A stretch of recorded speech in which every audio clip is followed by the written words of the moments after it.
The night air was thick with trombones and saxophones. Dancers swung their partners in rhythm with the band. High steppers wore zoot suits to speakeasies to do the Lindy Hop. Yeah, 1996 was crazy. Welcome to Pop Culture 301, where we discuss advanced topics in entertainment history. Today, we're talking about the 90s swing revival.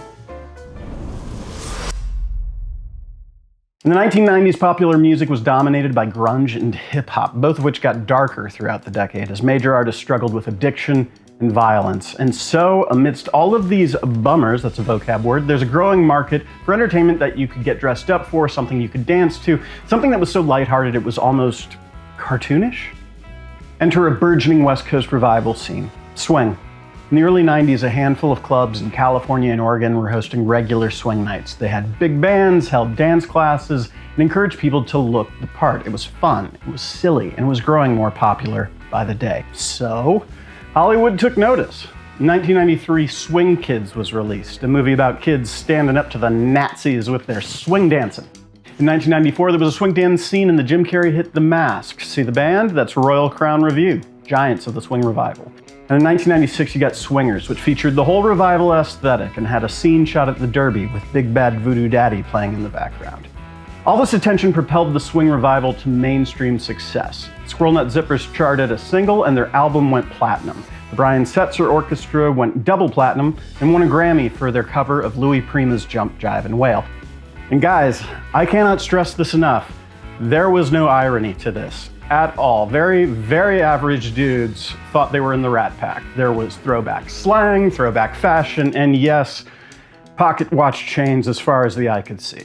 And then we got the khaki swing commercials from Gap. And this is what most people who lived through the era remember from the swing revival, because these commercials were absolutely everywhere. They were inescapable.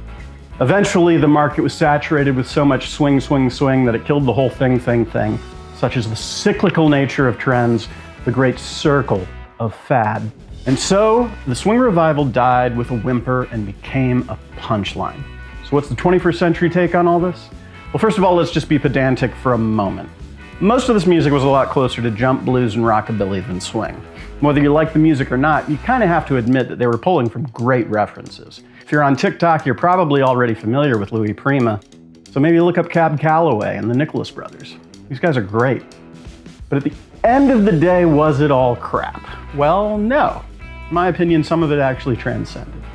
I think it's a shame that the Squirrel Nut Zippers always get lumped into this conversation because they actually had a totally different vibe than any of the other groups. They're more like a great college radio band with a horn section and a penchant for Americana. And I think it's insanely cool that Brian Setzer was part of two retro movements, the swing revival and rockabilly. Could he be living in a parallel timeline? Does he age like Merlin or Benjamin Button? Well, I don't know, but we're looking into it. Finally, do I see the swing revival making a comeback? No. We're not doing that again. No.